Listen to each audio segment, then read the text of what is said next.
ቅዱሱ ላይ ጭኖበት ቅዱሳኑን ካላንቋሸሹ የሚከተላቸው የለም። ቤተክርስቲያን በአደባባይ የምትገልጠው ኖር የላት። ምንም አስተምሮ የለም። ክህደት ነው።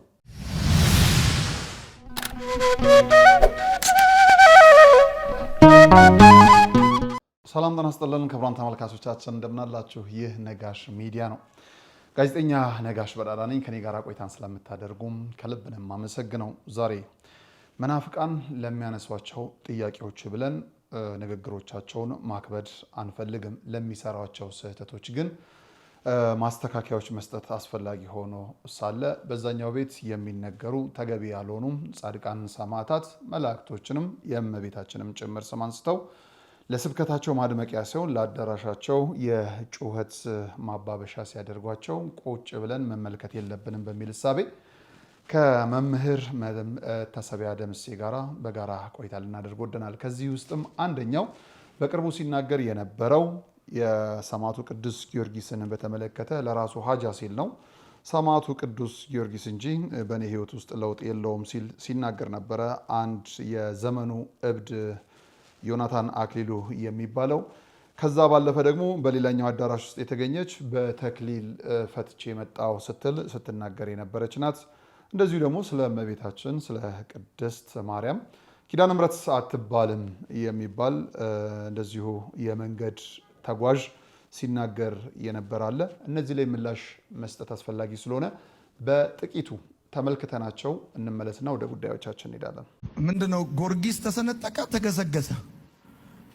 ለራሱ ነው የተገዘገዘው፣ ለራሱ ነው። ይቅርታ አድርጉልኝ፣ ሐዋሳም እንዲህ ብያለሁ። ወጣት ስለሚበዛ ይሄንን ቃል ልጠቀመው። በእነሱ ሕግ በእነሱ እምነት ተክሊል አይፈርስም። እኔ ግን አፍርሼ ነው የመጣሁት፣ አፈረስኩት። ከዛ በኋላ ግን የደረሰብኝ መዓት ነገር ነው፣ ግን አልፌዋለሁ። ኪዳነ ምሕረት ማርያም አይደለችም፣ ኢየሱስ ነው።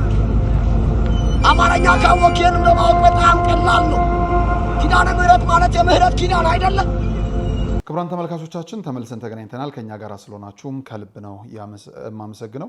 መምህር እንኳን ደህና መጣ። እንኳን ደህና ቆያችሁ። እንግዲህ ከኛ ጋር ቆይታ ለማድረግ ከዚህ በኋላ ለመሄድ እንግዲህ መንገድ ጀምረናል። ሰላሙን ሁሉ እግዚአብሔር ያደለንና በቻልነው ባወቅነው ልክ ስለ ክርስቶስና ክርስቲያኖች እየገለጥን እንቀጥላለን ማለት ነው። የጌታ ፈቃድ ይሁን። አሜን። መምህር መታሰቢያ ደምሴ እንግዲህ የደቡብ ወሎ ሀገረ ስብከት ወረኢሉ ደብረ ሰላም ቅዱስ ጊዮርጊስ አገልጋይ ነው። እንዲሁም በጎፋ ገብርኤል፣ በሳሊተ ምሕረት፣ በሰሚነሽ ኪዳነ ምሕረትና በበርካታ አውደ ምሕረቶች ላይ በአገልግሎት የምናውቀው ወንድማችን ነው። እንግዲህ ከሱ ጋር ተያይዞ ያሉትን በደንብ እናነሳለን። መምህር መታሰቢያ ደምሴ ሲነሳ ሁሌም እንደመለያ ወረኢሉ ቅዱስ ጊዮርጊስ ይነሳልና ወደዛ የሚወስደን ብርቱ ጉዳይ አለን። ሰማዕቱ ቅዱስ ጊዮርጊስን እንደዚሁ ስናነሳ ደግሞ ከኢትዮጵያ ጋር የሚያገናኘው እልፍ ነገር ሆኖ ሳለ ሰሞኑን በአንድ ወንበዴ አፍ ሰማዕቱ ቅዱስ ጊዮርጊስ የማይገባው አገላለጽ ሲገለጽ ሰማን። እንዲህም ይላል። እስቲ እንመልከተው። ምንድነው? ጊዮርጊስ ተሰነጠቀ፣ ተገዘገዘ። ለራሱ ነው የተገዘገዘው፣ ለራሱ ነው። ይቅርታ አድርጉልኝ፣ ሐዋሳም እንዲህ ብያለሁ። ወጣት ስለሚበዛ ይሄንን ቃል ልጠቀመው። ጊዮርጊስ ምንድነው? ተገዘገዘ፣ ተሰነጠቀ፣ በመጋዝ ተሰነጠቀ፣ ተፈጨ ይለዋል። ታዲያ ጊዮርጊስ ይሄን ቃል ስጠቀም ለሃጃው ነው የተገዘገዘው፣ ለኔ አይደለም። ለኔ የተዋረደ አንድ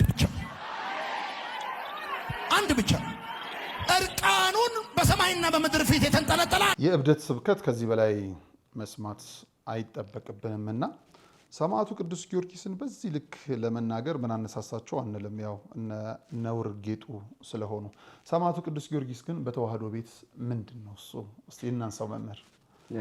በጣም ነው የሚያሳዝነው። ይሄንን ሳይ እኔ እንትን የሚለኝ ቀኖቹ ክፉዎች ናቸውና ዘመኑን ዋጁ የሚለው አምላካዊ ቃል ትዝ ይለኛል። ማለት ክፉ ቀን ነው እንዲህ አይነት ጆሮን ጭው የሚያደርግ መርዶ የሚያሰማ ክፉ ቀን ሲመጣ።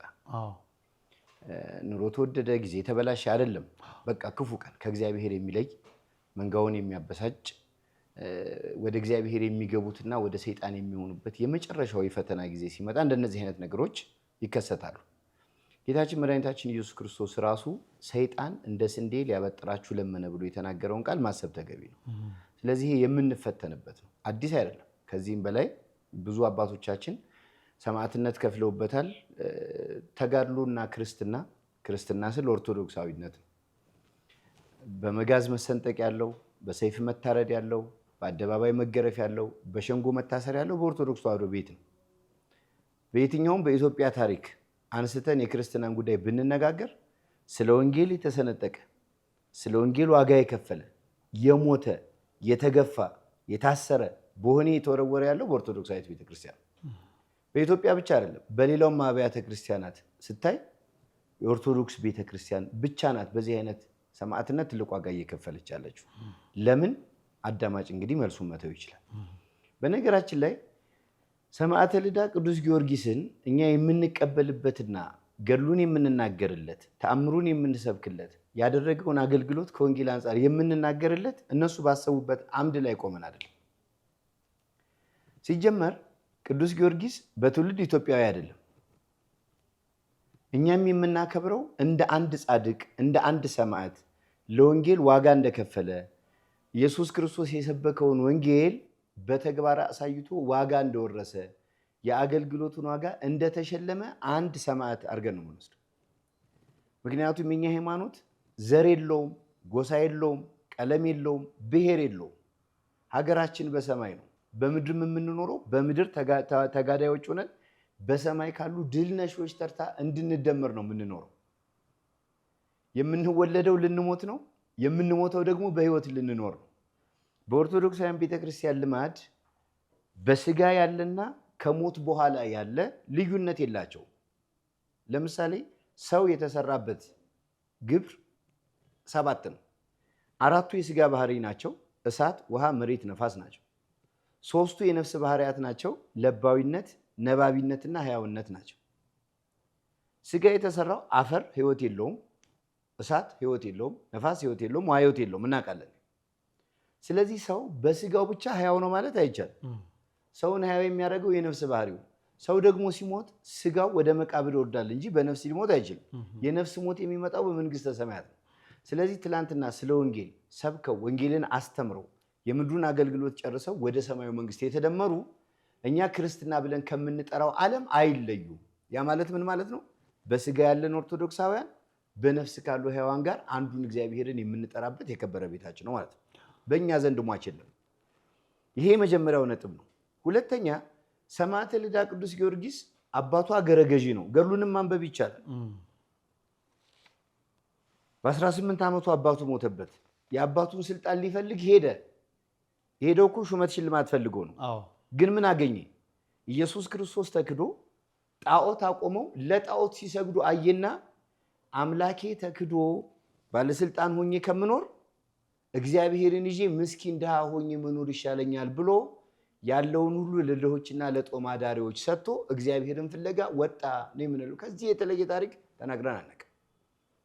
ይህን ደግሞ መጽሐፍ ቅዱስ ምን ይለዋል? በመጽሐፈ ምሳሌ ምዕራፍ 15 ቁጥር 17 ላይ ብዙ ሁከት ብዙ ጥል ባለበት ጮማ ከመቁረጥ ይልቅ ጎመን ወጥ በፍቅር መብላት ይቀላል የሚለውን ያመጣል።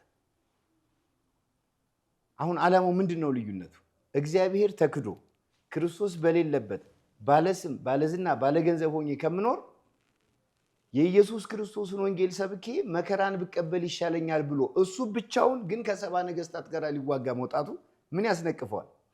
እንደውም ደስ ነው ሊለን የሚገባው። የጸኑትን አስቡ ነው የተባልነው። የኑሯቸውንም ፍሬ እየተመለከታችሁ በእምነታቸው ምሰሏቸው ነው የተባለው። ስለዚህ ቅዱስ ጊዮርጊስ ለኛ መማሪያችን ነው። ይህም ብቻም አይደለም። በሉቃስ ወንጌል ምዕራፍ 5 ቁጥር 28 ላይ እንደምናነበው ሁሉንም ትቶ ኢየሱስ ክርስቶስን ተነስቶ ነው የተከተለው። ሁሉን ትቶ ልክ ሐዋርያት ማቴዎስም እኮ ቀረጥ እየቀረጠ ኢየሱስ ክርስቶስ ሲጠራው ሁሉን ትቶ አይደለም የተከተለው? እንደዛ ነው የተከተለው።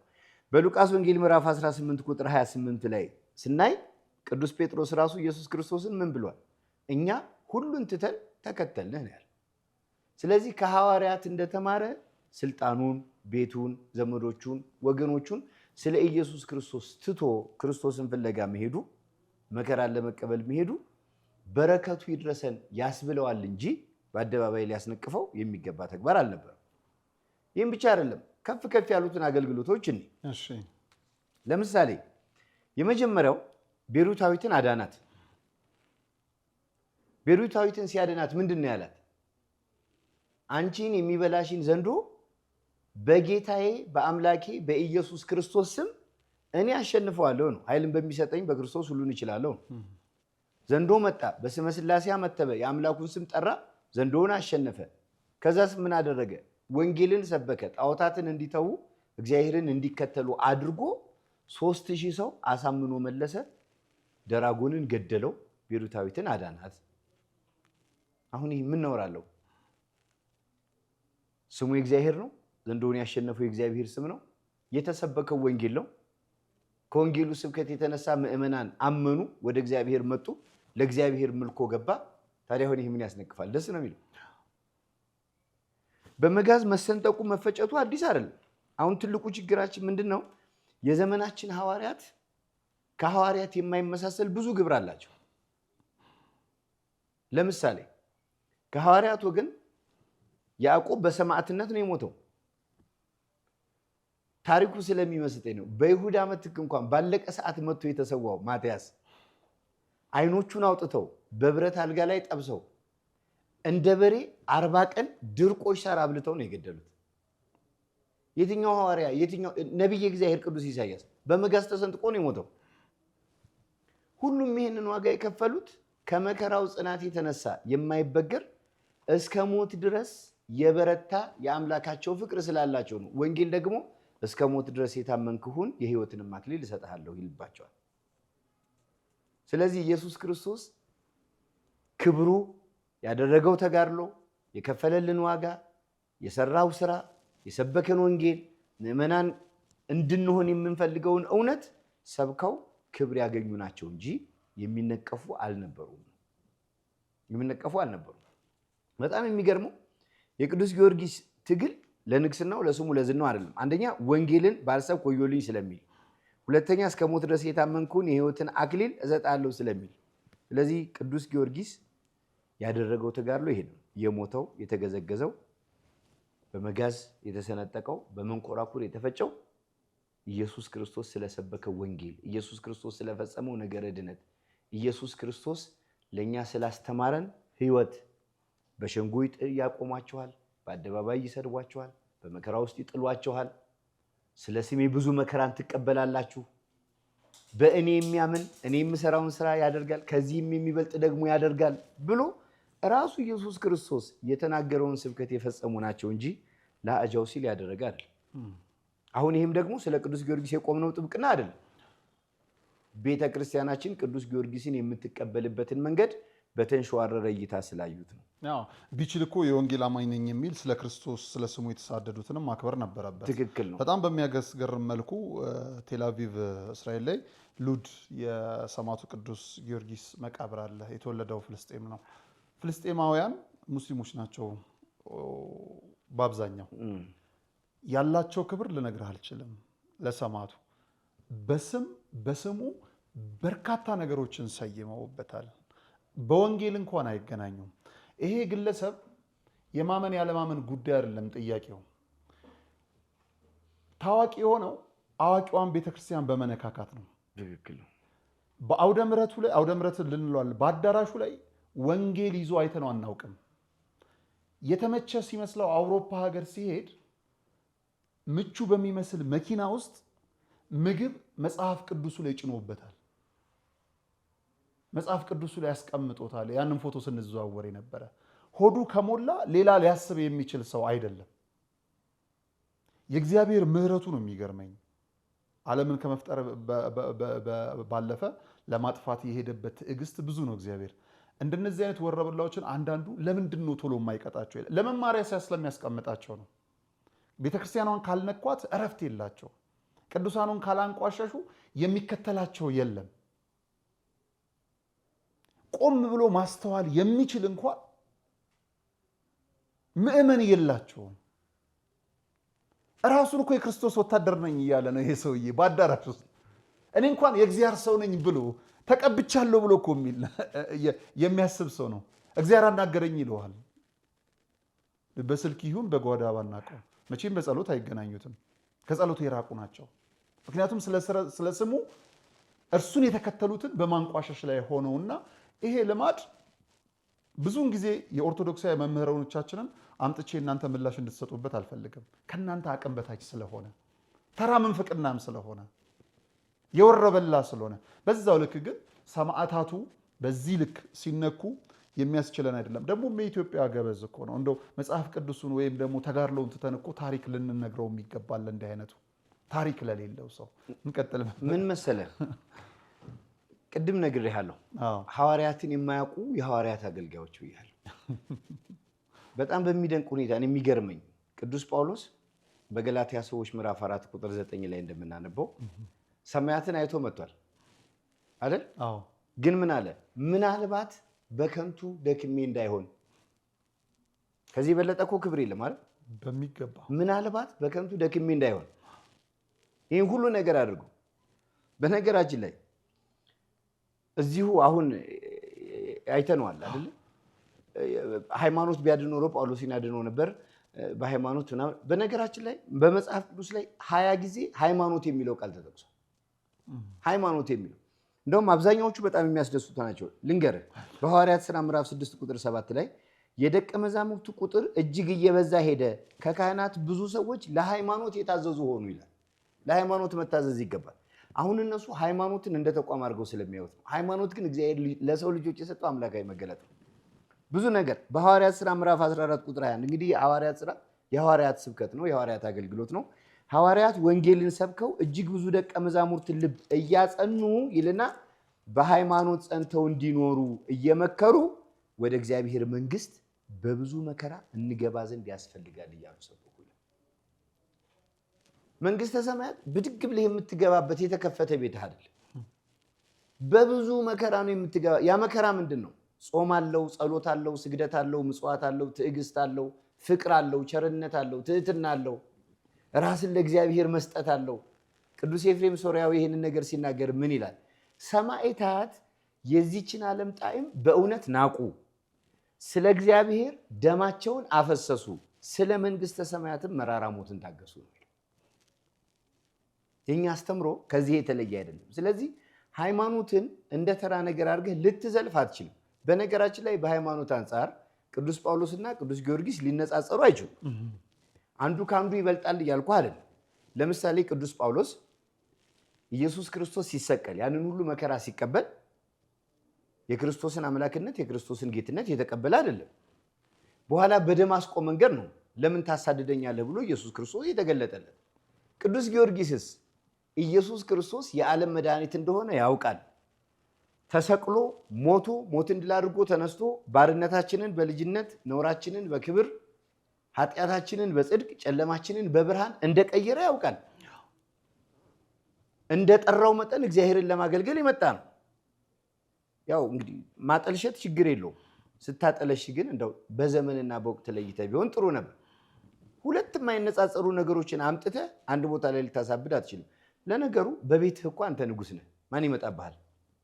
እንደፈለክ ብትሆን፣ እንደፈለክ ብትጸልይ፣ እንደፈለክ ብትሳደብ በአንተ ቤት ማን ይገባብሃል?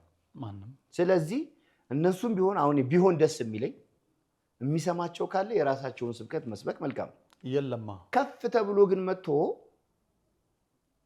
ለስንት ሺህ ዘመን እንዳበበች የኖረች የእነዚህ ሰዎች ስብከት ፕሮቴስት ማድረግ ነው የቤተ ክርስቲያን አስተምሮ። እኔ ወደ ኋላ ላይ ሲያልቅባቸው ጻድቃን ሰማዕታቱ ተሳድበው የለ መምህር መታሰቢያ መስቀላቸው ተጣመዋል ብለው ፕሮቴስት እንዳያደርጉ ነው። የእኛን መምህራኖች እግር በእግር እንዳይከተሏቸው ነው። ምንም አስተምሮ የለም። ክህደት ነው። ክህደት ደግሞ እውነት የምትናገረዋን ቤተ ክርስቲያን እንደ ጥላ መከተል ነው። ሌላ ምንም ተአምር ስለሌለ ነው። ርዕስም ሆኖ የሚቀርብ አይደለም። እዛ አሜን የሚባለውን ነገር እንኳን የሚያቅ ምእመን አይደለም። አይንህ ይጠፋልሃል ሲል እኮ አሜን ያለ ምእመን፣ አይንን አጠፋዋለሁ ሲል አይንን እንዲጠፋ አዘዝኩ ሲለው አሜን የሚል ህዝብ እኮ ነው። ግራ የተጋባ እኮ ነው። ኑ በብርሃኑ ተመላለሱ እባካችሁ። እና ምንድን ነው አለማወቅ ነው። እና ቤተክርስቲያናችንን ከተቹ በሚገባ አውቀው ይተቹ፣ ካልሆነ ግን በቁንጽ ላይ ያምጡብን ብል ነው ደስ የሚል። ስለ ሰማዕቱ ስለ ኢትዮጵያ ገበዝ እስቲ ይንገሩን። በእርሱ አፍ ሲነገር እኮ እኔ ምኑን ልንገር ማለት ቅዱስ ጊዮርጊስ እኮ ራሱ ማንበብ ከቻልን እኮ ቅዱስ ጊዮርጊስ ራሱ ወንጌል እኮ የኢየሱስ ክርስቶስ ስሙ እንዲነካበት የማይፈልግ ክብሩ እንዲነካበት የማይፈልግ ጌትነቱ አምላክነቱ እንዲነካበት የማይፈልግ ጣዖት በሚያመልኩ ነገስታት ዘንድ እኔ እናንተ እኮ ምናልባት የምንፈራው እስራት፣ ስድብ፣ ነቀፋ፣ ሐሜት፣ ስደት ነው እኛ የምንፈራው አይደል? እሱ እኮ ብቻውን 70 ነገስታትን እኮ ነው የታገለው ብቻውን። አሁን ቅዱስ ጊዮርጊስ 7 ዓመት ተጋደለ። አዲስ አይደለም። እድሜ ልካቸውን በጾም በጸሎት ተነስተው በዋሻ በፍርክታ ወድቀው ድንጋይ ተንተርሰው ጤዛ ልሰው እግዚአብሔርን እየለመኑ ለዚህ ዓለም ምሕረት የሚያተርፉ ብዙ ሰዎች እኮ አሉ። የኛ መነኮሳት ታሪካችን ይሄ ነው። ስንክሳሩን ብናነብ የሚነግረን ይሄ ነው። የቅዱስ ጊዮርጊስ የ7 ዓመት የተጋድሎ ዘመን ግን የሚገርመን ለምንድን ነው? ጦር ካሰለፉ፣ ወታደር ካላቸው፣ ጭፍራ ካሰማሩ፣ ዓለምን እንደ ሰም አቅልጠው እንደ ገል ቀጥቅጠው ከሚገዙ ነገስታት ጋራ ኢየሱስ ክርስቶስን ከፊት አስቀድሞ ብቻውን ተዋግቶ ድል ስለነሳቸው ነው።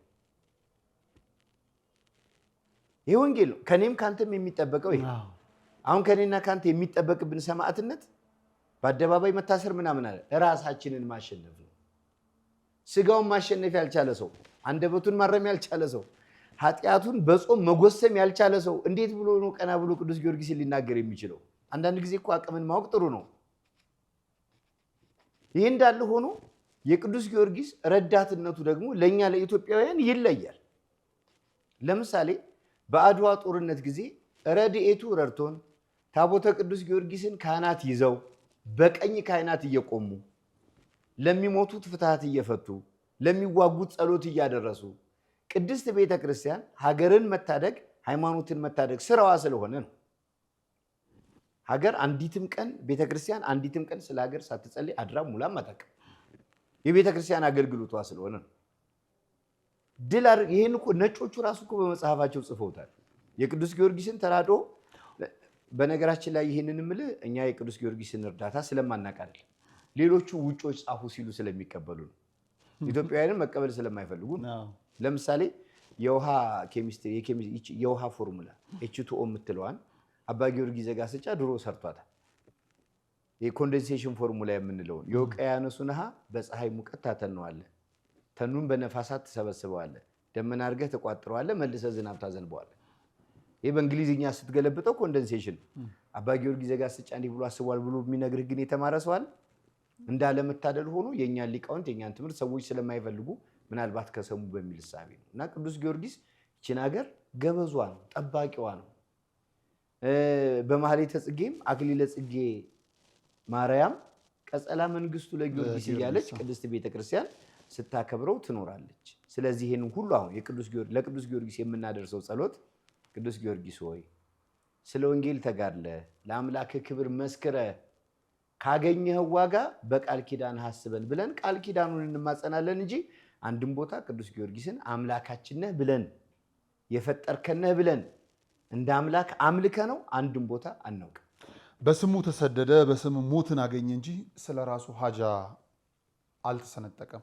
ስለ ራሱ ሀጃ ቢሆን ኑሮ የቋመጠውን የፈለገውን ንግስና ተረክቦ ንጉስ ሆኖ ይመለስ ነበር እንጂ ከሞት ጋራም አይጋፈጥም። በነገራችን ላይ ይሄ ኢትዮጵያዊ ጨዋነትም አይደለም።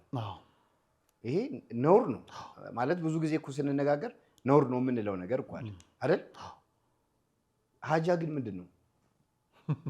ወሎ አካባቢ እኮ ሀጃ ትርጉም አለው። እኔ እዚህ መናገር አልፈልግም እንጂ ሀጃ ወሎ አካባቢ ሌላ ትርጉም አለ አይባልም፣ ነውር ነው። ያው እንግዲህ ምንድነው እሱ እሳት አመድ ወለደ ይባላል። የሱ አባቶች አያቶች ቆመው ቢያዩ ኑሮ ሰማዕቱን በዚህ ልክ አይናገሩትም ነበረ በእርግጠኝነት። ምክንያቱም ያውቁታል፣ በደንብ ያውቁታል። ልክ የሌለው ምን ልክ አለው ብለህ ነው። በዛ ልክ እንለፈው። ወደ ነውር ደግሞ አንገት ያስደፋል እንጂ ቀና አድርገህ እንድትሄድ አድርጎ አያለም። እንግዲህ ማለት ሁሉም ቀኖች አንድ አይነት አይደሉም። ዛሬ የበራ ቀን ማታ ይጨልማል እኮ። ዛሬ ያለቀሰ ነገ ይስቃል። ዛሬ ያገኘ ነገ ያጣል። እግዚአብሔር ታሪክን ሲለውጥ ነገርን ሲገለብጥ አይተነዋል። እና እግዚአብሔር አምላክ ለነሱም ልብ ይስጣቸው። በዚህ እምነት ውስጥ የመጡ እናት አባቶቻችን ትላንትም ነበሩ፣ ዛሬም አሉ፣ ነገም ይቀጥላሉ። በዛ እምነት ውስጥ የተጠለሉ ይሄንን ግለሰብ መሳይ ባለአዳራሾች ግን ቀን ሲያዘነብል አዳራሾቻቸው ይታጠፋሉ። እምነቱ አማኞች አሉ የተከበሩ በገባቸው ልክ ክርስቶስን እንናፈቃለን በማለት ክርስቶስን ለማግኘት የሚታትረዋሉ። የማግኛውን መንገድ እግዚአብሔር ይምራቸው። ግን በዛው ተኩላዎችን ግን ተኩላዎች በአዳራሾቻቸው ቀበሮች በሚያማምሩ ግንቦቻቸው ሆነው ይጠሩኛል፣ እኔ ግን አልመልስላቸውም ይላል። ትክክል ነው። ይህ ብቻ አይደለም፣ ስለ ጭብጥ ገብስና ስለ ቁራሽ እንጀራ ብለው በህዝቤ ዘንድ አርክሰውኛል የሚልም አምላካዊ ቃል አለ። ስለዚህ ከቀን ጋር የሚዘጋ አዳራሽ ስለሆነ እስከዛ እንዲሁ እያልን እንሄዳለን። ሁለተኛው ጉዳይ እናምራ። በጣም እጅግ በጣም የገረመኝ ያስደነቀኝ ነገር ነው። መድኃኒታችን ኢየሱስ ክርስቶስ ካከበራቸው አንዱ ጋብቻ ነው። በሰርግ ቤትም ተገኝተዋል። ቃና ዘገሊላ ላይ እንደዚሁ ለቅሶ ቤትም ተገኝተዋል። ሙትን አስነስተዋል። የግለሰቦች ድግስ ላይ ግን አልተገኘም። ትክክል ነው። የሹመኞች ቤት አልገባም። ትክክል። እከሌ ቤት ብሎ ከብሌ ቤትም አልገባም። እርሱ ያጣምረውን ማን ይፈተዋል፣ ማን ይለየዋል ብለን ብዙ ተባዙ ምድርን ሙሏት የሚለውን አምላካዊ ቃልን የምንፈጽምበት ማሰሪያችንን ክጃለው የምትልን ግለሰብ አስተምሮ እንደመመለስ ደግፎ ሲያጨበጭብ የተመለከትነው አንድ ፓስተር ነበር። እስቲ ተመልክተን ነው እንምጣ። በእነሱ ሕግ በእነሱ እምነት ተክሊል አይፈርስም። እኔ ግን አፍርሼ ነው የመጣሁት፣ አፈረስኩት። ከዛ በኋላ ግን የደረሰብኝ መዓት ነገር ነው። ግን አልፌዋለሁ። ያው አንተ ጸለይክልኝ። እዚህ ሜንታሊ ትንሽ ተቸግሬ ነበረ። እንቅልፍ አልተኛም። ብዙ ነገር ነው የሆነው። እዚህ ቢሮ ሪች ዘማሪዋን አስጠርተ ጸለይክልኝ። ስጸልይልኝ ቢሮ እንደዚህ እያልኩኝ ጥቁር ነገር ነበር ከዓይኔ ላይ የሚንጠባጠበው፣ ግን የለም እጄ ላይ። ከዛ በኋላ ሰላም አገኘው፣ እንቅልፍ አገኘው። አሞኝ ራሱ አንተ ጋር ነው የምመጣው ማለት መሄድ እያቃተኝ እዚህ ነው የምመጣው። ሐኪም ቤት አልሄድ። ስምህን ጠርቼ ሆስፒታል ይኸው ጌታ ምስክሬ ነው ነበረ የነበረው ሰው ጎረቤቴም ነበረች። ስሪንጅና በካርቶን እንደዚህ ተይዞ ትርፍ አንጀት ነው ተብሎ ኦፕሬሽን ሊሆን የሄኖክ አምላክ ብዬ ነው ምንም የለም ወደ ቤቴ። አሜን። ኢየሱስ ጌታ ነው። ምንም ነገር ሲከብደኝ የሄኖክ አምላክ ነው የምለው። በቃ አንቺ እሱን ነው የምታመልኪው? አዎ ኢየሱስ። አዎ በቃ አመልከዋለሁ። እሱ ላይ ያለው መንፈስ አመልከዋለሁ። እጠራሃለሁ። በጣም ነው የምጠራክ። መንገድ ላይ እጠራሃለሁ። ያንተ አምላክ ብዬ ማለት ነው። መንፈሱ ልክና ልክ ነው። በቃ እኔ በመንፈሳዊ እምነት በጣም ጠንካራ። ከዚህ በኋላ አንሄድ። ሲጀመር እቺ ሴትዮ በቀደምም እንዳልኩት በመንፈሳዊ ህይወት ጠንካራ ነኝ አለች አይደለችም። ሲጀመር ነጥቦቹን ላንሳና መምህር ወደ አንተ እመጣለሁ። በጣም የሚገርመኝ የሚያስደንቅ ጠላት አንዳንዴም ለካ ጥቂት እውነት አለው። አሁን እቺ ሴትዮ ትንሽ እውነት አላት። ምንድነው እሱ ካነሳችው? አንደኛ እውነት እሷ ትክክል አይደለችም፣ ያማታል፣ ጤነኛ አይደለችም። አንዱ እውነት እሱ ነው። ህመሟን በአደባባይ መናገሯ። ስህተቷ ግን መድኃኒት ቦታ አለመሄዷ ነው። ጸበል ብትመጣ ኖሮ ሱባኤ ብትይዝ እዚሁ ጸሎት ብትመጣ።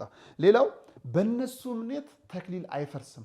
ተዋህዶች ለጋብቻ ምን ያህል ትኩረት እንደምንሰጥ 5-6 የምንፈቅድ አይደለም፣ 1 ለ1 ብለን ተወስነን የምንመጣ ነው።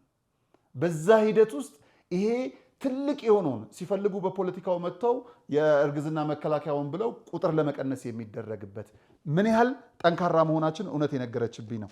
ሌላው በጣም የገረመኝ ነገር ከክርስቶስ ርቃ አሞኝ አንተ ጋር ነው የምመጣው ነው ያለችው። ትዳሬን ፈትቻለሁ ስትል በቃ አሪፍ ነው። ትዳሯን እንዳፋታት ነው። ትዳሯን ያፋታት ሰው ጋር ነው እንግዲህ ህመሟን ለመናገር የምትሄደው። ብታውቅ ህመሟ ይሄ ግለሰብ ነበረ፣ በአዳራሽ ውስጥ የተቀመጠው ሰውዬ ነው።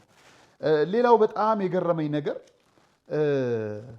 ጻድቃን ሰማዕታቱን ስለራሳቸው ሀጃ ነው እያሉ በእነሱ ስም ስለምንድን ነው የምትለምኑት እያሉ እየነገሩ አንተ ስለጸለይክልኝ ትላለች። የሄኖክም አምላክ ትለዋለች። እኛ የሰማዕቱ አምላክ ብንል እሱን ነውር አድርገው ይቀጥሉልኝ። በነገራችን ላይ የጋብቻ ትምህርት እንደ ዶግማ የሚወሰድ ትምህርት ነው። ዶግማ ነው አላልኩም፣ እንደ ዶግማ የሚወሰድ ትምህርት ነው። በሁለት ምክንያት ነው የምናገረው። ሲጀመር የሰው ልጅ በህይወት ሲኖር የሚፈቀድለት 2 አይነት ኑሮ ነው። አንደኛ በቅዱስ ጋብቻ ተወስኖ መኖር ነው። ሁለተኛ ደግሞ ንጽህናውን ጠብቆ በምንኩስና መኖር ነው። ከዛ ውጭ ግራ የሚገባው ኑሮ ማንም ሰው እንዲኖር ቤተክርስቲያናችን አታስተምርም። የኢትዮጵያ ኦርቶዶክስ ተዋሕዶ ቤተክርስቲያን የጋብቻ ትምህርት እርግጠኛ ነኝ የዓለም የስነ ልቡና ሊቃውንት ያልደረሱበት ትምህርት ነው። የእጮኝነት ጊዜ ከ2 ዓመት አይበልጥም። እጮኛህን የምታገኛት በሁለት መንገድ ነው። አንደኛ እግዚአብሔር የሰጠህ አጥንት ከሆነች ከአጥንት የምትስማማ ናት። ረዝማ ጤና አትነሳህም፣ አጥራ አታምህም። አጥንትህን ካገኘ የእግዚአብሔር ስጦታ ናት፣ እሷን ይዘህ ትቀጥላለህ። ሁለተኛ ምናልባት በአንተ ምርጫ በአንተ ፍላጎት የመጣች ሴት ወደ ህይወት ከኖረች በቅድስና ልምምድ፣ በመንፈሳዊ ልምምድ፣ በንጽህና ልምምድ፣ በምክረ ካህን፣ በስብከተ ወንጌል አብቅተህ አካልህን ማግኘት ነው። ከዚህ ውጭ ሌላ መንገድ የለም።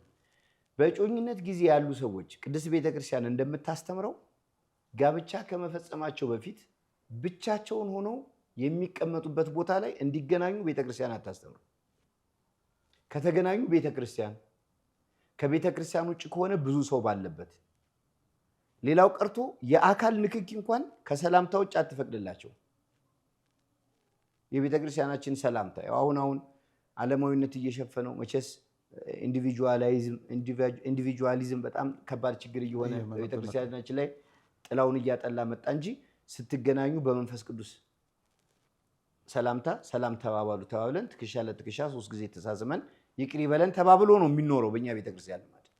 ስለዚህ እንዲህ ቁጭ ብለው በምክረ ካህን ጸንተው ተምረው ለቅዱስ ቁርባን እንዲቀርቡ ቤተክርስቲያን ታደርጋለች። በተቀደሰ ጋብቻ ስንጋባ መንገዱ 2 ነው። ንጽህናቸውን ክብራቸውን ለጠበቁ በተክሊል፣ የፈቃድ ልምምድ ላላቸው ደግሞ በቅዱስ ቁርባን ንስሐ አስገብታ በቅዱስ ቁርባን ቤተክርስቲያን ትድራለች። እንግዲህ ድንግልና አንተ የጠበቀው እኛ የጠበቅነው የስጋ ድንግልና ዋጋ ኖሮት እንደ ተጋድሎ ተቆጥሮ ተክሊል አክሊል የሚሸለምባት ብቸኛ ቤተክርስቲያን የኛ ቤተክርስቲያን።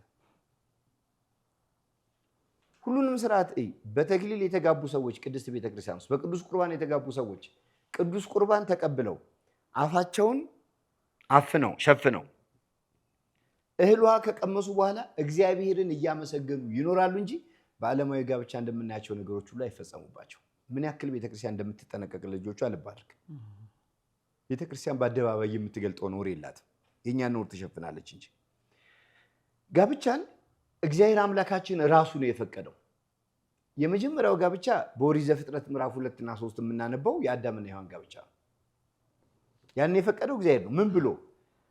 አዳም ብቻውን ይሆን ዘንድ መልካም አይደለምና ምን እንፍጠርለታል? ረዳት ሆኖ ዘንድ አጋዥ እንፍጠርለታልና ሔዋንን ፈጠረለት። ሊቃውንቴን ምን ብሎ ያመሰጥሩታል? ከፍ ብሎ ከጭንቅላቱ አጥንት ወስዶ ቢሰራት ኖሮ እንዳትነግስበት እንዳትጨቁነው፣ ዝቅ ብሎ ከቁርጭምጭሚቱ አጥንት ወስዶ ቢሰራት ኖሮ እንዳይረግጣት እንዳያንገላታት፣ እኩል ትክክል ረዳት አጋዥ ትሆነው ዘንድ ብሎ ከጎኑ አጥንት ወስዶ ሰራት። አንድ ነገር እዚህ ላይ እናስብ። ስጋዋ ከስጋዬ አጥንቷ ከአጥንቴ ነውና ይቺ ማን ትባላል? አዳም ሴት ትባላል። አሁን ሴት የሚለውን ቃል አሁን ስትተረጉመው አጥንቷ ከአጥንቴ ስጋዋ ከስጋዬ ከሆነ ብዙ ነገር ይመልሳል። ኢየሱስ ክርስቶስ ራሱ ድንግል ማርያምን አንቺ ሴት ያለበት ቃል ከስጋሽ ነው የተገኘሁት፣ ከአጥንትሽ ነው የተፈለጥኩት፣ ከደምሽ ነው የተቀዳሁት ማለት እኮ ነው። ሌላ ትርጉም አልነበረውም። እና ቤተክርስቲያናችንን አለማወቅ ዋጋ አስከፍሎናል የምንለው ለዛ ነው። ይህንን ያደረገው መቼ ነው? በብሉይ ኪዳን ነው። ጋብቻን በብሉይ ኪዳን ሰጠ እንጂ በሐዲስ ኪዳን አልሰጠም እንዳይባል በቃና ዘገሊላ ሰርግ ቤት መድኃኔዓለም ኢየሱስ ክርስቶስ ተገኘ። ትምህርቱ አንድ ነው። አስቀድሞ እግዚአብሔር ያጣመረውን ከእንግዲህ ሰው አይለየው፣ ሰው እናትና አባቱን ይተዋል ከሚስቱም ጋር ይተባበራል ብሎ እንዳስተማራቸው በማቴዎስ ወንጌል ምዕራፍ 19 ቁጥር 6 ላይ እንደምናነበው ጌታችን መድኃኒታችን ኢየሱስ ክርስቶስ ጋብቻን ባርኮታል። የጋብቻው ታሪክ በዮሐንስ ወንጌል ምዕራፍ 2 ላይ ያለ ነው፣ ይታወቃል። ኢየሱስ ክርስቶስ በዛ የገባው ለምንድን ነው ቢባል ጋብቻን ባርኮ ለሰዎች ልጆች ሊሰጥ ነው። ሌላ ጉዳይ አልነበረውም። የእመቤታችን የድንግል ማርያምን ምልጃ ከመጥቀስ በተጨማሪ ማለት ነው። አሁን ኢየሱስ ክርስቶስ እያስተማረ እያለ ፈሪሳውያን መጥተው ጠየቁት። መምህር ሆይ እስኪ ንገረን፣ ሰው በሆነ ባልሆነው ሚስቱን ይፈታ ዘንድ ተፈቅዷልን ብለው ጠየቁ። በሆነ ባልሆነው ኢየሱስ ክርስቶስ ምን አለ? እግዚአብሔር ያጣመረውን ከእንግዲህ ሰው አይለየው። እርግጠኛ ነኝ እቺ ሴት ወይ ተገዳ ነው ያገባችው ወይ ለምክንያት ነው ያገባችው። ወዳ ፈቅዳ ያገባችው ባል ቢሆን ኖሮ ይሄንን በአደባባይ ወጣ ለመናገር አቅም የላትም ነበር። ምክንያቱም እኔ እናንተ ሁለት ነን። መቼም ቢሆን በክርስቶስ አንድ ልንሆን እንችላለን። ያ ማለት ሃይማኖት ገመድ ሆኖ የፍቅሩ ሰንሰለት አስሮን ክርስትናው ገብቶን ነው አንድ ነን የምንለው አይደል? በባልና በሚስት መካከል ከሁለትነት ወደ አንድነት የሚያመጣው ማሰሪያ ገመዱ ግን ቅዱስ ቁርባን ቅዱስ ቁርባን ደግሞ የቤተ ክርስቲያን ዶግማዋ ነው። ምን ይላል? ስጋዬን የበላ ደሜን የጠጣ የዘላለም ሕይወት አለው። ስለዚህ እቺ ሴት አላወቀችውም እንጂ ስጋውን በልታ ደሙን ጠጥታ ስታፈርስ ርኩሰቷን ለእግዚአብሔር ቃል ያላትን ንቀት ወንጌልን እንዴት አድርጋ እንዳሳነሰችው የጌታችን የመድኃኒታችን የኢየሱስ ክርስቶስን ቅዱስ ስጋና ክቡር ደም ቁም ነገር እንደሌለው እንደ ተርታ ጉዳይ ወርዳ አወረደችው እንጂ እኛን አልነቀፈችው። በነገራችን ላይ እንዲህ አይነት ነገር ስንሰማ አንፍራ። ወንጌል ምን ይላል? የተጠሩ ብዙዎች ናቸው፣ የተመረጡ ግን ጥቂቶች ናቸው። ችግሩ የተመረጡት ተርታ ለመግባት የምንጋደለው ተጋድሎ ነው እንጂ እየደረሰ የተመለሰው እየመጣ የሄደው እልፍ ነው። ኢየሱስ ክርስቶስ ደግሞ የነፃነት አምላክ ነው። በነፃ ፈቃዳችን ስለማይገባ ነው። ስለዚህ ያዋረደችው የጌታን ስጋና ደም ነው ያቃለለችው። ደግሞ እዛ ቤት ነው ምን ኦርቶዶክሳውያን ብትል ለነገሩ ልክ እኮ ናት። የጌታችን የኢየሱስ ክርስቶስ እውነተኛ ስጋ እውነተኛ ደም የሚበላው የሚጠጣው እኛ ቤት ነው እንጂ እነሱ ጋር አይደለም። እነሱ ጋር ያለው መታሰቢያ ነው እንጂ እውነተኛ ስጋ እውነተኛ ደም የላቸውም። ስለዚህ ያነሰችው እሷ ናት። ይህ ብቻ አይደለም። ያለ ዝሙት ምክንያት ሚስትህን አትፍታ፣ የተፈታችውን ሁሉ ያመነዝራል ይላል የማቴዎስ ወንጌል ምዕራፍ 19 ቁጥር 9 ላይ። ሰው እናትና አባቱን ይተዋል፣ ከሚስቱ ጋር ይተባበራል፣ ሁለቱ አንድ ስጋ ይሆናሉ በሚለው በኢየሱስ ክርስቶስ ትምህርት ቅድስት ቤተክርስቲያን ተጋቢዎቿን ቢያጣ ቢነጣ ላልክደው፣ መከነች ሰነፈች ብዬ ላልተዋት ብለው መስቀሉን ይዘው ወንጌሉን ይዘው ቃል ገብተው በቤተክርስቲያን ፊት አደራ ተረክበው የሚኖሩ ናቸው። ስለዚህ አደራ ማፍረስ ቃል ኪዳን መተው ያዋርዳል እንጂ ከፍ አያደርግም። ራሷ ነግራናለች። ብዙ ተፈትኛለሁ ብላለች አይደል? እግዚአብሔር እኮ ይቀጣል። የደረሰብኝን አውቃለሁ እኮ እግዚአብሔር እኮ ይቀጣል። ትክክል። አሁን እናንተን ዝም ሲለን እግዚአብሔር የተወን መስሎ ነው? በእያንዳንዳችን ፊት እኮ የመከራ ጽዋለች፣ ስትሞላ ትፈሳለች። እግዚአብሔር ደግሞ አምላክነቱ እየያዘው ቸርነቱን እየከለከለው ነው እንጂ ጥሎ ማስተማሩንም እኮ እግዚአብሔር አምላክ ያውቅበታል። በትንቢተ ኤርምያስ ምዕራፍ 10 ቁጥር 23 ላይ በጣም የምወዳት አንድ ቃል አለች። ምን ይላል? አቤቱ ቅጣኝ፣ ነገር ግን እንዳታዋርደኝ በመጠን ይላል። እግዚአብሔር በመጠን ቀጥቶ ወደ መንጋው ይመልሳል። አልመለስ ላለው ደግሞ ቅጣቱ ቢደርስበት ልክ ነው እና በዚህ በአንደኛ ጴጥሮስ ምዕራፍ 3 ቁጥር 7 ላይ ባሎች ሆይ ደካማ ፍጥረት ስለሆኑ ከሚስቶቻችሁ ጋር በማስተዋል አብራችሁ ኑሩ ይላል። ስለዚህ በዚህ ቃል መሰረት ያየነው የእሷን ድክመት ነው። ይሄ ቤተክርስቲያንን አያሳንስም። እንደው እዚሁ ጋር ተያይዞ ይሁነኝ የሚሉ ሰዎች በጣም ይገርማል። ትዳር ሲፈታ እኮ ደስ አይልም። ፍርድ ቤት እኮ ብትሄድ ልፋታ ነው ስትል ለልጆቻችሁ ስትሉ ለምትኖሩበት ምክንያት እስኪ ሽማግሌ ይባችሁ ብሎ እኮ ይመልሳል። ትዳር መፍታት አያስደስትም። ከዛ ሁሉም ደስተኞች ናቸው። ትዳር ሲፈታ ደስ ያላቸው ናቸው። አዳራሽ ውስጥ ያሉት ሰባኪንን ባዩን ጨምሮ ደስ ይላሉ። ራሱ ሰውየው ይኩነሰነሳል። እና እንደውም በጣም የገረመኝ ነገር የሄኖክ አምላክ ብዬ ጠራዋለሁ ስትለው ደስ ብሎታል። የድንግል ማርያም ልጅ ብለን ስንጠራ የሚከፋው ሰው፣ የቅዱስ ጊዮርጊስ አምላክ ድረስልን ስንል የሚያቆርፍ ሰው፣ የአብርሃም አምላክ የተክለ ሃይማኖት አምላክ ብለን ስንጠራ የሚደብረው ሰው የሄኖክ አምላክ ሲባል ደስ ካለው ችግር አለ። እኔማ የነቢዩ ሄኖክ መስሎኝ በደንብ አይቼው ነበረ። ከነስ አይደለም ራሱ ሄኖክ ነው የሚባለው። እንደውም ምን ይላል? አንቺ ታመልኪዋለሽ እንዴ ብለው ሲጠይቁኝ አዎ አልኳቸው። መካድ አይቻልም። አላ ቪዲዮ። ከዛ ምን ይላል ሄኖክ? ኢየሱስ ይመራታል፣ እሷ ትከተላለች። በዚህ በ21ኛው ክፍለ ዘመን እንግዲህ ስንት በተራቀቀ ነገር ባለበት እንዲህ አይነት ማጠልሸት እንደው ደስ አይልም። እና ወላዲተ አምላክ ድንግል ማርያም የድንግል ማርያም ልጅ ስንል የሚከፋው ስለ እናት ብለን ይቅር በለን ስንል አሁን ድንግል ማርያም ኢየሱስ ክርስቶስን በድንግልና ጸንሳ በድንግልና ወልዳ በክንዶቿ አቅፋው መንበሩን ኪሩቤል የሚሸከሙለትን ጌታ በጀርባዋ አዝላው በጽጌረዳ ከንፈሮቿ አንቡጥ ጉንጮቹን ስመው አባ ጊዮርጊስ እንደተናገረ 3 ነገሮች ይደንቁኛል። አባቱ የማይቀድመው ልጅ ፈጣሪዋን የወለደች እናቱን የፈጠረ ፈጣሪ ብሎ አስተምሯል። ይህንን ስንናገር የሚከፋቸው ሰዎች ለራሳቸው ሲሆን ልክ ነው ብሎ የሚያስቡ ከሆነ እዚህ ጋር ችግር አለ እና አሁን የምምለው ምንድነው በቃ ያመንኩበትን አውቀዋለሁና አላፍርበትም እንዳልን እኛም ባወቅነው ባመንበት ሳናፍር እንቀጥል። እነሱም በተመሳሳይ ያድርጉ እንጂ ዝም ብለህ ሌላ ሰው ቤት መጥቶ አይቀለወጥም እና እንደው ባካችሁ ከቤተ ክርስቲያናችን ላይ ውረዱ። አዎ ለውር ደንባራዎች ምናልባት መንገድ እናሳያቸው በሚል አስተሳሰብ እንጂ እነሱ ላሉበት ክህደት የሚመጥን ትምህርት አይደለም። ምክንያቱም ሌላ ሌቭል ናቸው። ከሰማዩ ጋር መንገዳቸው ተቋርጧል። የለም ኔትወርኩ የለም፣ እዚሁ ምድር ላይ ነው። የነሱ ሩጫና ጩኸት ከሲኖትራክ ጋር ነው፣ ከአይሱዙ ጋር ነው። ዝም ብሎ አንድ ኤምባሲ ሄዶ ቪዛ ከማስመታት ጋር ነው። ከዚህ ጋር አይደለም።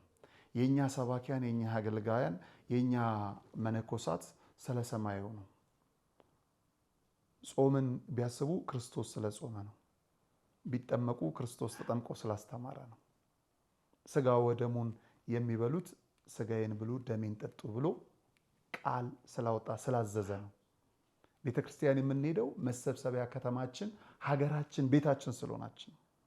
አዳራሽ የሚሄዱት ለመሬት ወረራ ነው። እነዚህ አይነት ሰዎች ህዝብ የሚሰበስቡት ለማጭበርበር ነው። አፋቸውን የሚያወጡት ወይም ደግሞ አፋቸውን የሚያላቅቁት ስድብ ላይ ነው። ከወንጌል ጋር አይገናኝም። በጣም የሚያሳዝነኝ መልካም ወጣት እናስተምራለን ይላል የቀደመው። በዘመኑ እኮ መልካም ወጣት ጊዮርጊስ ነበረ። ከጊዮርጊስ የተሻለ መልካም ወጣት የት ነው የምታገኘው? ክርስቶስን የሚከተል ንግስናን የተወ ዓለማዊ ሹመትን የጠላ እሱም በማይነካ የክርስቶስ ህዝብ ክርስቶስን ነው ማምለክ ብሎ ራሱ አምኖ ሌሎችን አሸፍቶ ያመጣ ከዚህ የተሻለው መልካም ወጣት የት ነበረ? ጊዜ ፍጀው። ወደ ሌላው ቪዲዮአችን እናምራ። አንድ የከተማ እብድ አገኘን። ይማረው ነው የሚባለው። ይሄንን አለ፣ እስቲ እንስማው። ኪዳነ ምህረት ማርያም አይደለችም፣ ኢየሱስ ነው። አማርኛ ካወቅ ይህንም ለማወቅ በጣም ቀላል ነው። ኪዳነ ምህረት ማለት የምህረት ኪዳን አይደለም። ከእግዚአብሔር ጋር ሰው ሊያስታርቅ ምህረት የሚባለውን ስርዓት የመሰረተው መስቀል ላይ ሞተውና የተነሳው ኢየሱስ መሆኑን ካመን ማነው ማርያም ነች ያለን? ለምን ትዋሻለህ? ለምን ውሸት ትሰማለህ? ኪዳነ ምህረት ማርያም አይደለችም፣ ኢየሱስ ነው። ቅድም ልክ እንደተባባልነው በአንድ ነገራችን የሚመሩበት ህግ፣ የሚደርሱበት መጨረሻ፣ የሚስማሙበት ዶክትሪን የላቸውም። ከመቃወም ከፕሮቴስት ከማድረግ በጣም የሚገርመው ነገር የሚያሳዝኑኝ እነዛ ቤት ያሉ ሰዎች መጽሐፍ ቅዱሱን እንኳን ያከፋፈለቻቸው ቤተክርስቲያን ነች። ትክክል ነው። መጽሐፍ ቅዱሱ እንዴት እንደሚተችም እንደሚነበብ እንኳን ያስተማረቻቸው ይህቹ ቤተክርስቲያን ናት። እና ያሳዝኑኛል። መምህር እንቀጥል እስቲ። አዎ እኔ በጣም ነው የማዝነው። ኦርቶዶክሳውያን አሁን ምእመናን ራሳችን አንድ ነገር ልብ ማለት ይኖርብናል። የሚያድነንን ከሌላ ወገን አንጠብቅ። ትዝ ይልሃል አስቴር በቤተ መንግስት እንደነበረች በአይሁድ ዘንድ የሞት አዋጅ ወጥቶ መርዶኪዎስ መልእክት ላከባት። ኧረ እባክሽ ወደ ንጉሱ ግቢ፣ አባቴ ወይ ለምን ፈረድክብኝ? ንጉሱ ሳይጠራኝ ብገባ እንደምሞት አታውቅምን ብላ ስትልክበት ምንድን ነው ያለው? ለአይሁድ መዳን ከሌላ ስፍራ ይሆንላቸዋል፣ ያን ጊዜ አንቺና የአባትሽ ቤት ትጠፋላችሁ ብሏታል። ለእኛ ድህነት ከእግዚአብሔር ወገን እንደሚመጣ ይታወቃል። ግን ምዕመናን ይህንን ተስፋ አድርገን ጆሮአችንን ጭው የሚያደርግ ስድብ የምንወደውን እየነኩብን፣ በነገራችን ላይ ጎልማሳ በሚስቱ አምላክ በመለኮቱ ሲገቡበት አይወድም ይባላል። ማንም እንዲነካብን አንፈልግም። አሁን እነዚህ ሰዎች አስበውበት ጠብ ለማጫር ነው የመጡት። ምክንያቱም ወላዲተ አምላክ ድንግል ማርያም ለኛ እንደ አይናችን ብሌን ናት። የዓለም ሁለት አይን ነበረው። የመጀመሪያው የግራ አይን ነው፣ እሱም የሔዋን አይን ነው። ዕፀ በለስን ተመለከተ፣ ፍሬውን በላ፣ ሞት ወደ ዓለም እንዲመጣ ምክንያት ሆነ። ሁለተኛው አይን የወላዲተ አምላክ የቅድስተ ቅዱሳን የድንግል ማርያም አይን ነው። መድኃኔ ዓለም ኢየሱስ ክርስቶስን ወለደች። ቃየን ያመጣውን ሞት በሞቱ የሚሽር የሞትን መድኃኒት ክርስቶስን ያስገኘች እናት ሆነች። የወላዲት አምላክ የድንግል ማርያም ነገር እንኳን ለነቀፋ ለምስጋና ያስቸግራል። እውነቴን እንኳን ለነቀፋ ለምስጋና ያስቸግራል። ሰማዩን ምድሩን የፈጠረውን ጌታ መመገብ ምንኛ መታደል ነው። ከድንግልና ጡቶቿ ወተት ፈልቀው ፈጣሪዋን መመገብ ምንኛ መታደል ነው። የእሳት ሰረገላ በኪሩቤል ጀርባ ላይ ዘርግቶ የሚኖረውን አምላክ ከኢየሩሳሌም እስከ ግብጽ ከግብጽ እስከ ኢየሩሳሌም ማገልገል ምንኛ መታደል ነው። ያውም ቁራሽ እየለመነች ውሃ እየተማጸነች ልጇን ከሄሮድስ ፊት ያዳነች ምንኛ መታደል ነው። 33 ዓመት ከ3 ወር ኢየሱስ ክርስቶስ በምድር ላይ ሲመላለስ ለአንዲት ቀን እንኳን ሳትለየው ከጾም ውጭ አብራው የነበረች እናት ምንኛ ቢያከብራት ነው። እንደዚህ አድርጎ ማሰብ ይቅር ችግር የለውም። እንደነዚህ አይነት አሁን እንዳየነው ልጅ አይነት ፕሮቴስታንቶች ብዙ ጊዜ የሚመጡት የንግስ በዓላትና ወርሃዊ በዓላት በሚከበሩበት ዕለት እንጦጦ ማርያም እንጦጦ ኪዳነ ምሕረት ለማክበር ስትሄድ መንገድ ላይ ጠብቀው መተውብህ እኮ ነው። መንገድ ላይ ጠብቀው ይሰድቧል። አርሴማ ልታከብር ተክለ ሃይማኖትን ልታከብር ወርሃዊ በዓል ላይ መተው እንደዚህ ይናገረዋል። ኦርቶዶክሳውያን እግዚአብሔር ይስጣቸው፣ እጃቸውን እንኳን አያነሱባቸውም፣ አይመቷቸውም። ይህንን ደግሞ እነሱ እንደ ዝምታ እየቆጠሩት እየፈሩት መጡ። ይከብዳል ይሄ። ምክንያቱም ቅድም ነግሬሃለሁ፣ ቀን ሁሉ ብርሃን እንደሆነ አይቀርም። ወደ አነሳው ነጥብ እንመለስ። እኛ ኦርቶዶክሳውያን ኪዳነ ምሕረት ብለን የምንቀበልበት የራሳችን ምክንያት አለ። አልጠፋንም፣ አስረዱን፣ አስተምሩን አላልን። በቃ ኖረንበታል። ከ2000 ዘመን በላይ የአዲስ ኪዳን ስብከት ተቀብለነው የኖርነው እውነት ነው።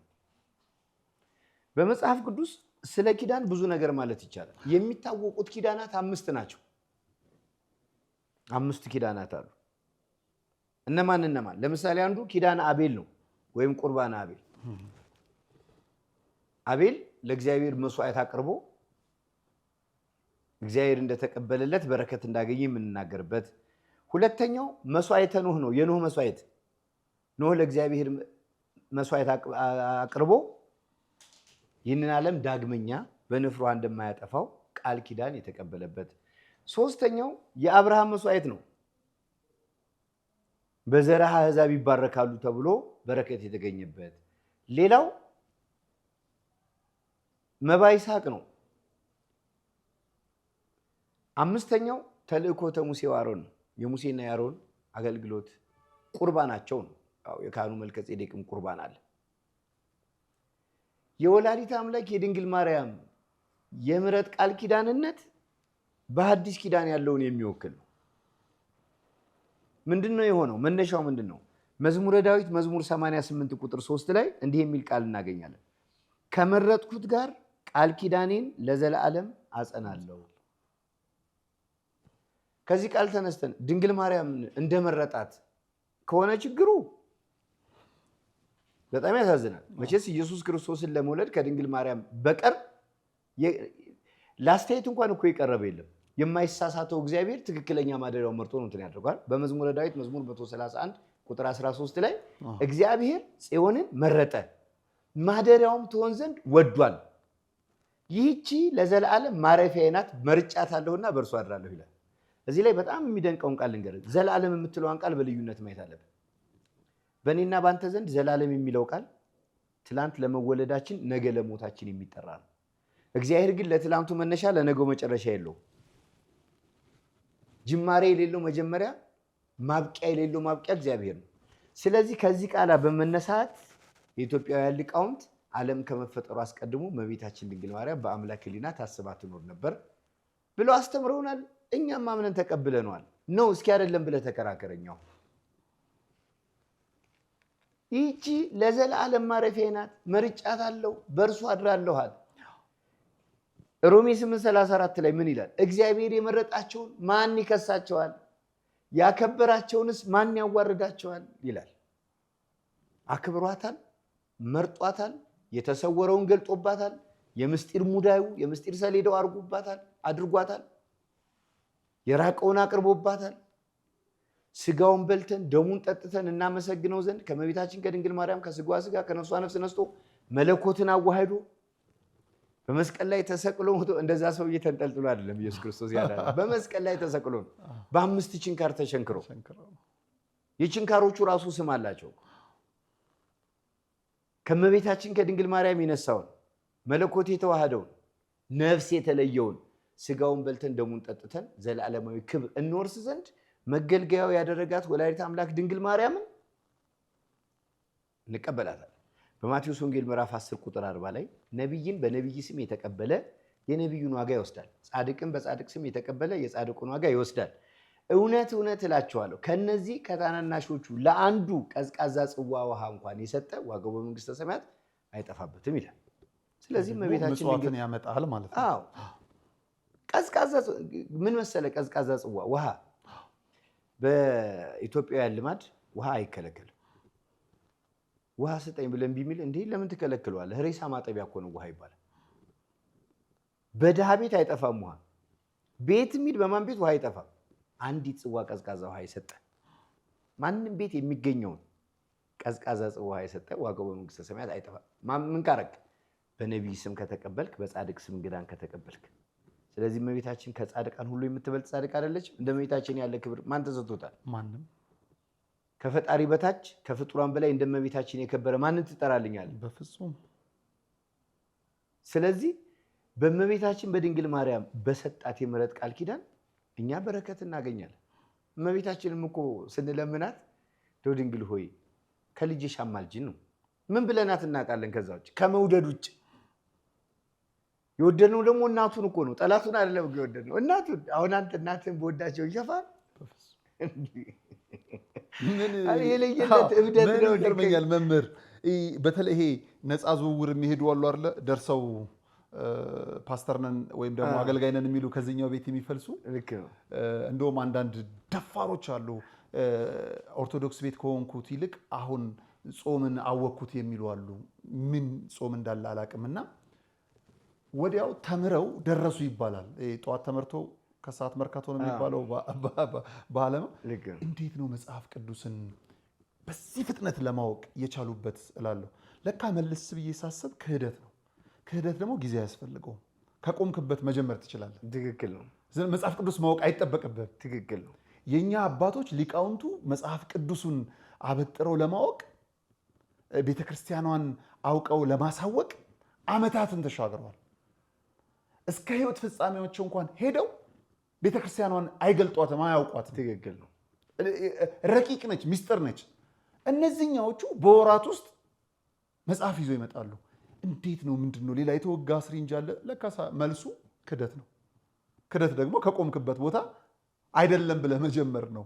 ምንም ማወቅ አያስፈልገው። ለዛ እኮ ነው ቅድም ራሱ ድንግል ማርያም እንኳን ለውቀሳ ለምስጋና ታስቸግራለች ስለህ የነበረው ለዛ ነው። የሚደንቀውን ነገር ልንገር። ቅዱስ ገብርኤል ከእግዚአብሔር ተልኮ መጣ ወደ ድንግል ማርያም አይደለ? እንግዲህ ይህንን ዓለም ካየው ይችን ዘመን ካየሃት ዓለም በሙሉ በአዳም ኃጢአት የሚጠየቅበት ዘመን ነበረ አይደል? ነገረ ድነት አልተፈጸመም። እንደው በእመቤታችን በድንግል ማርያም እድሜ በመወለዷ እንኳን ብናየው ይህ ዓለም ለመዳን 48 ዓመት ይጠብቃል። በኢየሱስ ክርስቶስ በመጽነሷ ዘመን ከቆጠር ነው 33 ዓመት ከ3 ወር ይጠብቃል ዓለም ለመዳን ማለት ነው። በኢየሱስ ክርስቶስ የማዳን ስራ ለመባረክ 33 ዓመት ከ4 ወር ይጠይቃል። በዛን ጊዜ ቅዱስ ገብርኤል መጥቶ ድንግል ማርያምን ምንድን ነው ያላት? ጸጋን የተመላሽ ሆይ ደስ ይበልሽ ልዑል እግዚአብሔር ካንቺ ጋር ነውና። አዳምና ልጆቹ በሙሉ በተፈርዶ ነው ያሉት። አሁን እዚህ ማርያም ኢየሱስ ሞቶላታል አልሞተላትም ወደሚል አጉል መዘዝ ከመሄዳችን በፊት አጉል የማይረባ ጥያቄ ከመሄዳችን በፊት የምናነሳው አዳም ከነ ልጆቹ በተፈርዶ በነበሩበት ዘመን ጸጋን የተመላሽ ሆይ ደስ ይበልሽ ልዑል እግዚአብሔር ካንቺ ጋር ነውና ያንቺ ጸጋ ምሉእ ነው፣ እንከን የለበትም። ከዛስ እንዲገርመን ከሴቶች ተለይተሽ የተባረክሽ ነሽ፣ የማህፀንሽን ፍሬ ቡሩክ አምላክ ነው። እንዲህ ነገር እንዴት ይሆናል አለች እመቤታችን።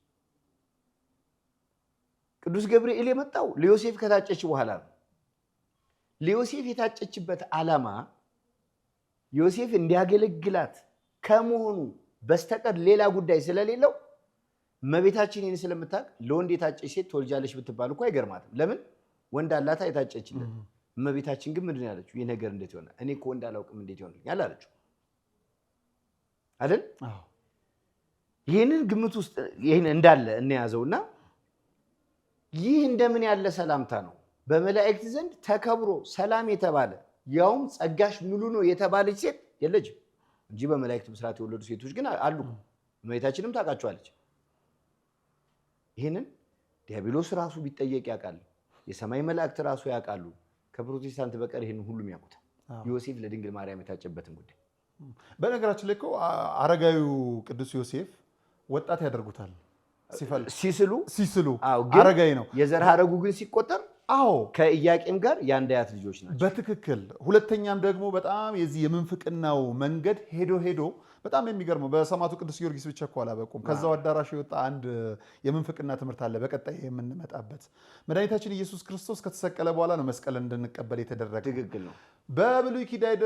በብሉይ ኪዳን ጊዜ ሰለስቱ ደቂቅን ከእሳት አውጥተዋል መልአኩ ቅዱስ ገብርኤል። መስቀል ኬት አመጣ ብለው የደናቁርት ጥያቄ ይጠይቃሉ። ትክክል ነው። በጣም በሚያሳዝን በሚያስገርም መልኩ የዚህን ያህል መመለስ ሳይችሉ ለማሳት የሚሄዱበት መንገድ በራሱ ያስገርመኛል።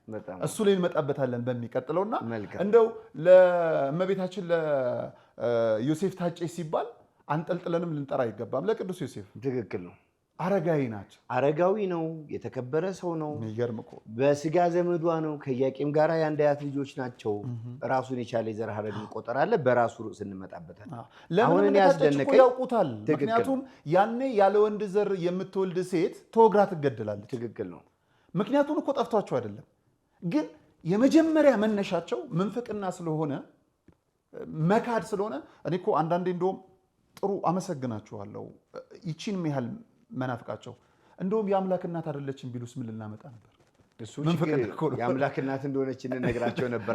ባይሰሙም መናገራችን እኚህ ሰዎች መምህር እኔ የሚመስለኝ በተለይ በዚህ በአዳራሽ ውስጥ ገብተው ቤተክርስቲያኗን በመሳደብ ጻድቃን ሰማዕታቷን በማንቋሸሽ ውስጥ ያሉ ጥቂት ግለሰቦች የተወሰኑ ጊዜ መጥተው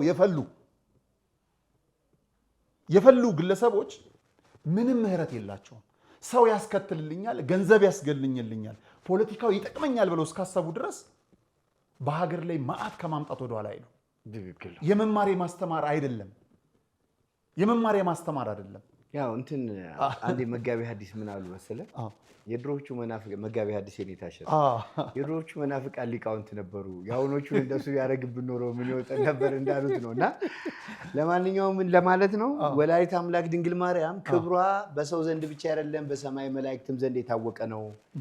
በንጽህና ወልዳ ላሳደገችው፣ ላገለገለችው፣ የድንግልና ጡቶቿን ለመገበችው፣ በመከራው ለተንገላታችው፣ ለተሰቃየችው፣ ዓይኗ ስር ለገረፉባት፣ ዓይኗ እያየ ለገደሉባት፣ ከሞት እስኪነሳ ድረስ ላነባችሁን ባለተቀበለችው መከራ ካሳ እንዲሆን ስምሽን የጠራ መታሰቢያሽን ያደረገ ለዘላለም እምርልሻለሁ ብሎ በሰጣት ቃል ኪዳን በእናቱ አማላጅነት ተማጽነን ስለ እናትህ ብለህ ማረን እንለዋለን እንጂ እመቤታችንን እንደ አምላክ አልቆጠርናትም። የእኛ ኪዳነ ምሕረት ወላዲተ አምላክ ድንግል ማርያም ናት የሚለውን ከሰማ እንዲሰማን። በጣም ጥሩ ቃለ ሕይወትን ያሰማልን። እመቤታችን ደግሞ እመቤታችንን ከፍ አድርገን ዓመታዊ ክብረ በዓሏን እናከብራለን። ጻድቃኔ ማርያም እንዳትቀር ደብረ ምጥማቅ ጠላት አይኑ እያየ እኛ አልፈናል። እናመሰግናታለን። እንግዲህ ክቡራን ተመልካቾቻችን ከኛ ጋር ስለሆናችሁ ከልብ እናመሰግናለን። በምንፍቅና ደረጃ የምንጠራቸው ባይሆንም ግን ለተሳሳቱት ትምህርት ትክክለኛውን መስጠት የወላድ መካን ስላልሆነች ቤተክርስቲያን መምህራኖቻችንን እያመጣን እውነተኛውን ወንጌል እንዲንገልጣለን እንጂ እነሱ ለሄዱበት መንገድ እየተከተልን እንደ ጥራ የምናባራቸው አይደለም። በዚህ አግባብ በየሳምንቱ አንድ ቀን መምህር መታሰቢያ ደምሴ ከነጋሽ ሚዲያ ጋር ቆይታን ያደርጋሉ። በሊቃውንት እንግዲህ ታጅበናል። ከዚህ በኋላ በጣም በርካታ ሊቃውንቶችን እያመጣን ስርዓተ ቤተ ክርስቲያንን በደንብ እያስተማርን መጽሐፍ ቅዱስን እየተማማርን ቃለ እግዚአብሔርንም እንደዚሁ እየሰማን አብረን ለሰማዩ ቤት ጉዟችንን እንጀምራለን። ከእንካ እንኪ እንወጣለን። ፖለቲካው ዘንብሎ ጎዳናው ተዘግቶ የመንገድ ላይ እብዶች በዝተው ሊያውኩን ቢሞክሩንም በወጀብ ውስጥ የጸናን አለቶች ነንና ትላንት ልክ እንደነበርነው ዛሬም በአንድነት ተሰባስበን ክፋት ሲሰጡን ክፋትን ሳይሆን ደግነትን እያስተምር እያንጸባረቅን ቤተክርስቲያን ስሟን እያስጠራን ጉዟችንን እንቀጥላለን።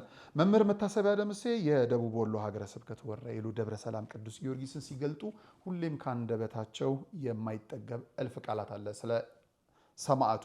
ወደፊት የምንገልጠው እዛ ተገኝተን የምናየው እውነትም ይኖራል። በተለይም ደግሞ ጥቅምት ሲመጣ እንደ ሀገር ለቆምንበት ወረኢሉ ከተህ ላገኘን የተባለው እኩሌታ ላይ። ስለዚህ ከጥቅምት ጀምሮ እስከ እኩሌታው አለፍ ሲልም እስከ የካቲት 23 ድሉ ድረስ በጋራ እንጓዛለን። እዛ ከትመን በዛ አካባቢ ያሉ ደብሮችን ለዓለም እናስተዋውቃለን። ማን ይረዳናል? ሰማዕቱ ይረዳናል። በአማላጅነቱ እግዚአብሔር ይፈቅድልናል። እግዚአብሔር ፈቃዱ በጎ እንደሆነ እናውቃለን። እጅግ ከምረካው ከሚያስደስተኝ ከሚያስገርመኝ ወደ ቅድስት ሀገር ኢየሩሳሌም ስንሄድ ከኤርፖርት ወርደን የመጀመሪያ ጉብኝታችን የመጀመሪያ መሳለም የምናደርገው ልዳ ሰማዕቱ ቅዱስ ጊዮርጊስ ነው። ከኤርፖርትም ቅርብ ስለሆነ ሰማዕተ ኢየሱስ እንደዛ እምነት ጸበል ማምጣት አለ እዛ ሀገር በሚገርም ተረባርበው በሰማዕቱ ካለ ስጠኝ። ይሄው አለ መምህር እዚሁ ነው እንጂ እዚሁ አለን። በጣም የሰማዕቱ የልዳው ሰማዕት በጣም የሚገርመው የሚያስገርመው ነገር የታሰረበትን ሰንሰለት ሳይቀር ነው መቃብሩ ጋር ያለው ሲንገላታበት የነበረው ለበረከት ልክ እንደሚያዩት በዚህ በስክሪኑ እንደሚያዩት ምእመናን ለበረከት የታሰረበትን ሰንሰለት ድረስ መቃብሩን ዛሬም ድረስ ፍልስጤማውያኑ በየቤታቸው ላይ ሉድ የሚለውን ስም እንደ ክብር ነው የሚጠቀሙበት። እጅግ በጣም በሚያስገርም በሚያስደንቅ መልኩና አሁን ደግሞ የጃንደረባው ጉዞ ወደ ቅድስት ሀገር ኢየሩሳሌም ከነጋሽ ሚዲያ ጋር በመተባበር በወርሃ ሰኔ መጨረሻው አካባቢ ላይ ወደ ግብጽ ጉዞ ልናደርግ ነው። እስከ ግንቦት 30 ድረስ ምዝገባ አለ። በ0972080808 እንዲሁም ዩድ አቢሲኒያ እዛው ግቢም በመገኘት መመዝገብ ትችላላችሁ ማለት ነው። የሙታንሳ ማር ቅዱስ ሚካኤል አንድነት ገዳም አባቶቻችን መልእክት ልከውብናል። እሱን ሰምተን በዚሁ እንሰነባበታለን። ሰላም እግዚአብሔር ከሁላችን ጋር ይሁን። በእድሜ በጤና ያቆይልን። የጃንደረባው ጉዞ ወደ ቅድስት ሀገር ኢየሩሳሌም የኢየሱስ ክርስቶስ ልደትን በቤተልሔም ለማክበር የኢየሩሳሌም ጉዞ ተጀምሯል። በህዳር ወር በግብፅ ቆይታችን አባታችን ቅዱሱ ሙሴ 10ቱን ሕግጋተ እግዚአብሔር ወደ ተቀበለበትና የካህኑ አባታችን አሮን ያረፈበት መካነ መቃብር እንዲሁም እሳትና ልምላሜ የሥጋና የመለኮት መዋሃድ ምሳሌ የሆነው ዕፀ ጳጦስ ያለበት ቅዱስ ስፍራ የሆነውን የሲና ተራራ፣ ተንጠልጣዩ ቤተ መቅደስ መካነ ማልቃ እመቤታችን ለአባ አብርሃም ሶርያዊ የተገለጠችበት ቅዱስ ስፍራ፣ ታምረ ማርያም የተጻፈበት ጥንታዊ የግብፅ ቤተ መቅደስ፣ እመቤታችን በስደቷ ወቅት ያረፈችባቸው ቅዱሳን መካናት፣ የስምዖን ጫማ ሰፊው ገዳም፣ ገዳማታ አስቄት፣ አባ መቃርስ፣ አባ ብሾይ የሶርያን ገዳማት፣ የሰማዕቱ የቅዱስ ሚናስ ገዳምን ጨምሮ በርካታ ቅዱሳን ስፍራዎችን እንሳለማለን። እርሶም በእኚህ ቅዱሳን ስፍራዎች ተገኝተው ለመብርሃን የልብውን ነግረው በበረከት ይሞሉ ዘንድ የእግዚአብሔር አምላክ ቅዱስ ፈቃድ ይሁንልዎ እያልን በቀረን ጥቂት ቦታ ፈጥነው ይመዝገቡ። ዮድ አቢሲኒያ አስጎብኝና የጉዞ ወኪል። አድራሻ ቦሌ ብራስ ዮድ አቢሲኒያ የባህል ምግብ አዳራሽ ግቢ ውስጥ። ለበለጠ መረጃ በ0913 27 44 41 በ0927 3566 53 አሊያም በ0927 3566 54 ይደውሉ። የጃንደረባው ጉዞ ወደ ቅድስት ሀገር ኢየሩሳሌም። መድኃኔ ዓለም ሞትን ድል አድርጎ በኃይሉ ስለተነሳ በፋሲካው ማግስት ገዳማውያኑን በፍጹም እንዳንረሳ የተዋህዶ ልጆች የእናቶች በዓት አልቋል ብላችሁ እጃችሁ እንዳይሳሳ ደግሞስ ብታዩት የአባቶቻችሁን ፍዳና አበሳ። መቼም ምክንያታችን ነው ለበረከት ተጀምሮ ያላለቀው የኔና የናንተን ምጽዋት የሚጠብቀው ገዳማችን ሙታንሳ። ስለዚህ ለበረከት ሥራ የምትጣደፉ ሁላችሁ የሙታንሳ ማር ቅዱስ ሚካኤል አንድነት ገዳም አባቶችን አደራ እንዳትረሱ።